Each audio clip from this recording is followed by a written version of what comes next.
Assalamualaikum Sobat Time Break. Kemarin Mimin ngasih info tentang jalan berbahaya di Sumatera. Sekarang Mimin mau ngasih info tentang jalanan yang berbahaya lagi, tapi kali ini di Pulau Jawa. Ada kurang lebih sekitar 9 tanjakan paling berbahaya di Pulau Jawa, pengemudi wajib fokus dan waspada. Yang Mimin lansir dari Karanganyar News. Inilah daftar lengkap tanjakan dan turunan atau jalan menurun paling berbahaya di Pulau Jawa. Berbahaya yang dimaksud adalah rawan kecelakaan lalu lintas. Tingkat bahaya tersebut berdasarkan beberapa kecelakaan dengan kondisi korban dari yang hanya luka ringan hingga yang meninggal dunia di tanjakan yang disebutkan. Maka pengemudi, khususnya kendaraan berat, baik truk maupun bus perlu fokus, waspada, memahami geometri jalan dan memahami teknik pengereman yang tepat. Dikutip dari berbagai sumber, inilah daftar lengkap tanjakan paling berbahaya di Pulau Jawa. Alas Roban, Jawa Tengah. Alas Roban terletak di Kabupaten Batang, Jawa Tengah dan merupakan salah satu jalan raya tertua di Pulau Jawa, lantaran dibangun sejak sekitar tahun 1811. Jalan ini disebut sebagai jalan berbahaya di Indonesia, karena konturnya yang beragam, ada tanjakan, turunan, hingga tikungan tajam. Ditambah lagi, jalan ini dikelilingi hutan dan jurang. Bahkan di beberapa titik terdapat kondisi jalan dengan tikungan turunan curam dan sempit. Kondisi ini tentunya membuat mobil dan bus kewalahan dalam berbelok. Belum lagi, jika kondisi kendaraan tidak fit, kurang bertenaga dan rem kurang pakem, resiko terjadi kecelakaan tentu akan sangat besar sekali. Bukti Alas Roban masih menjadi jalan berbahaya, pada bulan Maret 2023 lalu terjadi tabrakan beruntun yang melibatkan 4 truk. Meski tidak ada korban jiwa, tetapi sebagian truk yang terlibat kecelakaan ringsek atau rusak parah. Ada fakta menarik, dilansir dari batangkap.go.id, hutan Alas Roban pada zaman Mataram Islam sempat akan dibabat untuk pembangunan sawah yang rencananya digunakan sebagai bahan pangan para jurit perang mereka. Namun, selama proses pembukaan hutan itu para pekerjanya banyak yang sakit dan meninggal. Maka dari itu Alas Roban sampai saat ini masih berupa hutan lebat, yang terlihat asri pada siang hari dan mencekam pada malam hari. Dan kini sudah ada 2 jalur alternatif lingkar utara dan selatan guna mengurangi kepadatan. Bagi kendaraan berat biasa memanfaatkan jalur selatan, karena tak banyak tikungan dan tanjakan. Tol Cipularang. Tol ini menghubungkan Tol Cikampek ke Purwakarta hingga pada Larang. Dibutuhkan fokus yang berlebih bagi pengendara yang melewati jalur ini, terutama dari kilometer 90 hingga kilometer 100. Arus dari Jakarta menanjak, dari arah sebaliknya menurun. Harus ekstra hati-hati karena banyak yang kecelakaan. Seperti yang terekam di video ini, detik-detik kecelakaan di Tol Cipularang. Nah, muatannya nih. Ya, muatannya seperti kita ngomong.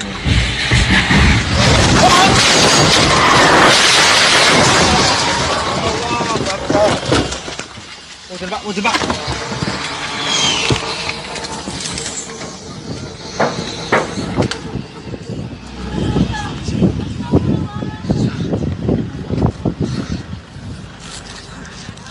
Allah.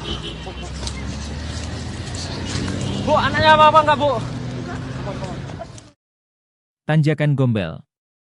Dilansir dari ayosemarang.com, Tanjakan Gombel merupakan salah satu jalan ikonik yang cukup dikenal di kota Semarang. Sebab Tanjakan Gombel ini selain penghubung kota Semarang bawah dan atas, juga sebagai jalan provinsi. Namun dikarenakan banyak insiden dan dikelilingi oleh rimbun hutan kecil yang tampak seram, kabar Tanjakan Gombel lebih sering dilingkupi cerita miring. Pemerhati sejarah Johannes Cristiono meluruskan banyak penilaian salah mengenai Tanjakan Gombel. Johannes banyak mengumpulkan data mengenai jembatan Gombel, hal ini juga dia lakukan sejak menjadi wartawan di tahun 90-an. Selama ini, banyak kabar beredar jika Tanjakan Gombel merupakan rumah dari makhluk halus yang bernama Wewe Gombel. Selain itu, Tanjakan Gombel kerap dikaitkan dengan operasi militer Belanda, namun Johannes menampiknya. Untuk yang disangkutkan dengan makhluk halus itu saya tidak setuju. Kemudian untuk medan perang operasi militer itu juga salah. Gombel itu sudah ada sejak era perang kemerdekaan, ucapnya. Johannes selalu menunjukkan berbagai bukti. Misalnya dia punya foto-foto Gombel sekian tahun 1934. Dalam foto itu terlihat beberapa truk lawas dan kendaraan lainnya sedang menanjak Gombel yang masih rimbun dan belum seperti sekarang yang terdapat restoran dan ex-hotel. Kemudian untuk tanjakan Gombel yang digunakan untuk lajur menanjak ke arah Banyumanik itu merupakan Gombel baru. Untuk Gombel lama seperti yang sudah diketahui bersama ada di bawah, dulu yang dipakai memang di Gombel lama, namun di jalan itu meskipun tanjakan dan turunannya pendek namun lebih terjal. Akhirnya oleh Belanda dibuatlah Gombel baru yang di atas itu, paparnya. Kemudian satu hal lagi yang diluruskan oleh Johannes, yakni adanya kuburan di pinggir jalan.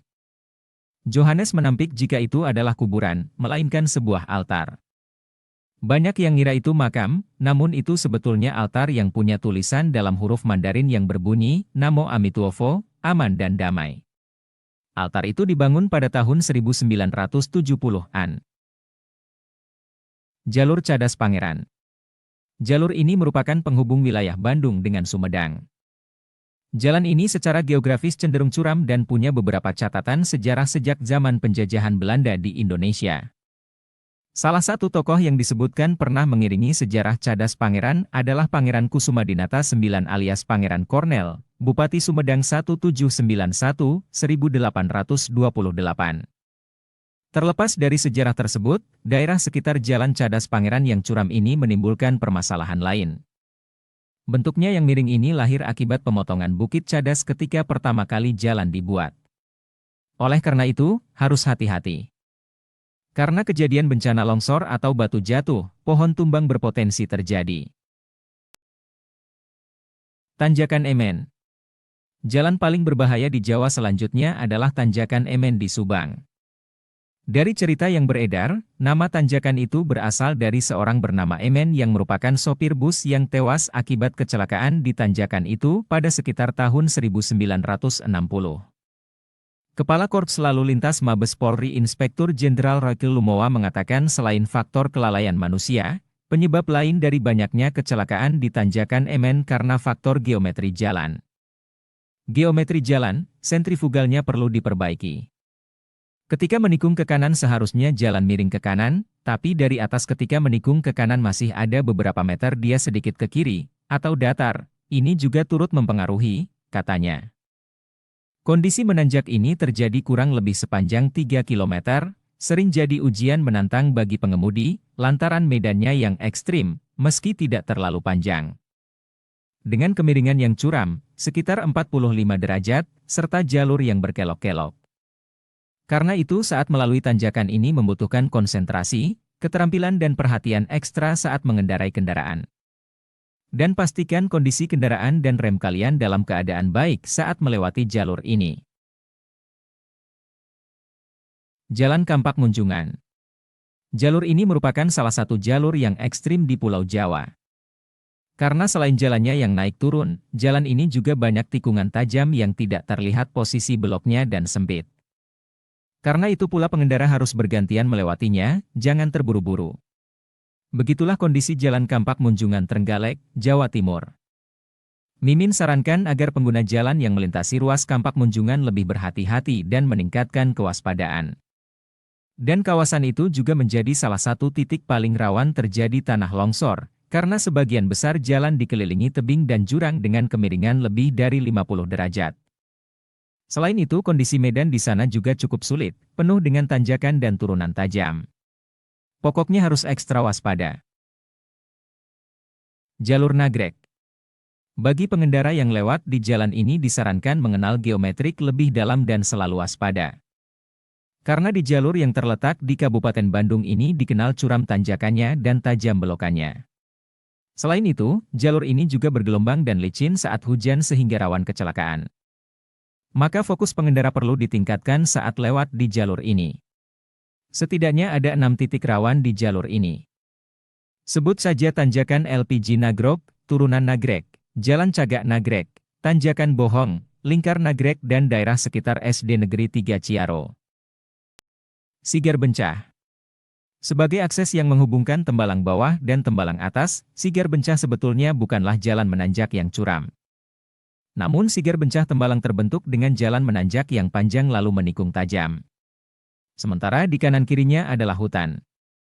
Barangkali karena kondisi jalan itulah yang menyebabkan banyak terjadi kecelakaan di Sigar Bencah. Tanjakan penganten. Tanjakan penganten juga dikenal tajam, maka dibutuhkan konsentrasi dan teknik pengereman yang tepat. Tanjakan penganten terletak di Jalan Raya Pakenjeng Pamulihan. Itulah beberapa jalan yang berbahaya di Jawa. Dan sebenarnya masih banyak tanjakan serupa di Pulau Jawa. Semoga bermanfaat. Jangan lupa berdoa sebelum berangkat, tetap waspada dan fokus. Jangan lupa di-subscribe ya sobat, agar tidak ketinggalan info menarik lainnya dari Mimin. Silahkan juga di-like, komen dan share, jika info menarik ini bermanfaat untuk kalian. Terima kasih dan sampai jumpa di info menarik lainnya. Selamat istirahat, Sobat Time Break.